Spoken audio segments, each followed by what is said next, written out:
Today's topic is God's creation and the rest. Genesis chapter 2, verse 2. When the seventh day had come, God had finished his work which he had done. He rested on the seventh day from all his work. God created heaven and the earth. He created the world in 6 days, and on the seventh day he rested as the Sabbath. So it is God's will for us to rest one day a week without work. Genesis chapter 2, verse 2. When the seventh day had come, God had finished his work which he had done. He rested on the seventh day from all his work. God gave the Israelites the 10 commandments that they must follow to live a holy life. The fourth commandment commands us to remember the Sabbath day and keep it holy. In Genesis chapter 20, verse 8 to 11, remember the Sabbath day to keep it holy. 6 days you will labor and do all your work. But the seventh day is the Sabbath of the Lord your God. You shall not do any work, you or your son or your daughter, or your male or female, servant or your livestock, or the stranger within your gate. Verse 11, for in 6 days the Lord made the heavens and the earth, the sea and all that is in them, and rested on the seventh day.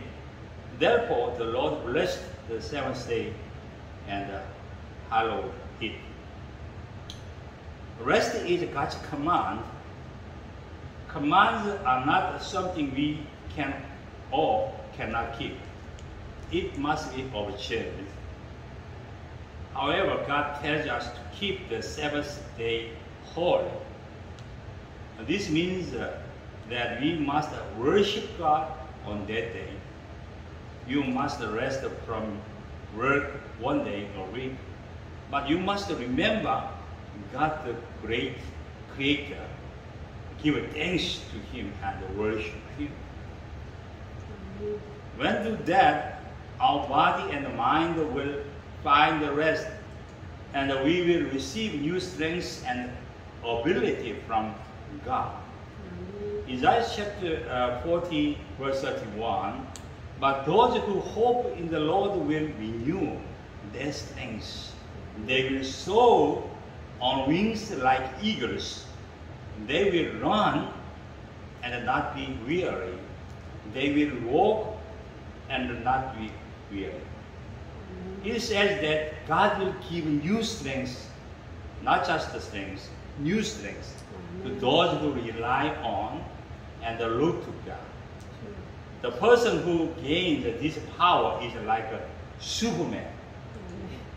They said, they will run and not be weary. They walk and not be weary.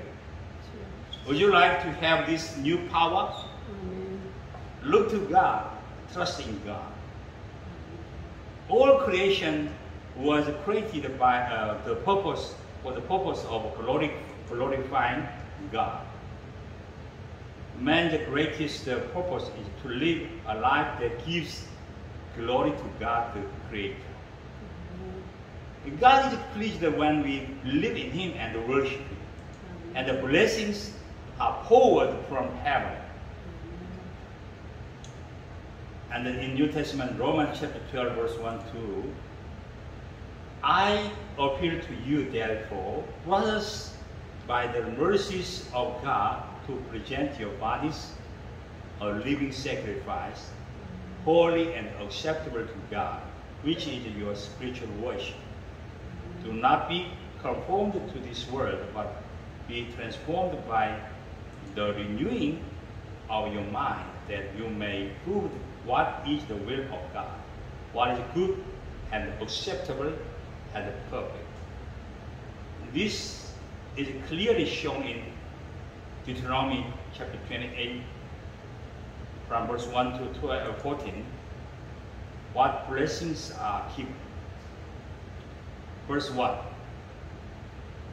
If you fully obey the Lord your God and carefully follow all his commands I give you today, the Lord your God will set you high above all the nations on earth. Verse 2. All these blessings will come upon you and accompany you if you obey the Lord your God. Verse 3. You will be blessed in the city and blessed in the country. The fruit of your womb will be blessed. The crops of your land and the young of your livestock, the calves of your head, and the lambs of your flocks. Verse 5. Your basket and your kneading trough will be blessed. Verse 6. You will be blessed when you come in and blessed when you go out. The Lord will grant that the enemies who rise up against you will be defeated before you. They will come at you from one direction, but flee from you in 7. Verse 8. The Lord will send a blessing on your barns and on everything you put into your hand. The Lord your God will bless you in the land he is giving you. Verse 9. The Lord will establish you as his holy people, as he promised you on oath, if you keep the command of the Lord your God and walk in his ways. And then all the peoples on earth will see that you are called by the name of the Lord, and they will fear you. 11. The Lord will grant you abundant prosperity in the fruit of your womb, the young of your livestock, and the crops of your ground, in the land he swore to your forefathers to give you. The Lord will open the heavens, the storehouse of your bounty, to send rain on your land in season, and to bless all the work of your hand. You will lend to many nations, but will borrow from none. Verse 13. The Lord will make you the head, not the tail, if you pay attention to the command of the Lord your God that I give you this day, and carefully follow them. You will always be at the top, never at the bottom. Verse 14. Do not turn aside from any of the commands I give you today, to the right or to the left, following other gods and serving them.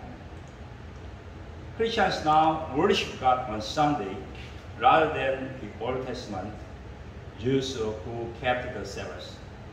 The reason is that humans created by God fell and committed sin, making it impossible for them to give glory to God. However, because God sent his holy, only begotten Son, Jesus Christ, to this earth, our sins were washed away, and we were able to come before God boldly. Because Jesus bore the burden of all our sins and died for us on the cross, we are freed from sin and have a true freedom and rest. And Jesus died on the cross and went into the tomb, and about 3 days after his death, he rose again and was resurrected.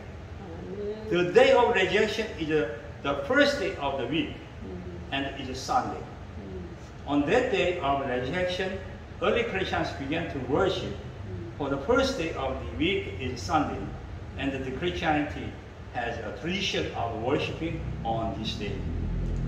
Because Jesus has achieved true recreation, all mankind can have true rest in Jesus Christ.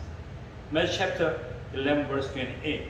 Come to me, all you who are weary and burdened, and I will give you rest. Let's have a true rest in Jesus as we accept him as our Savior. Amen.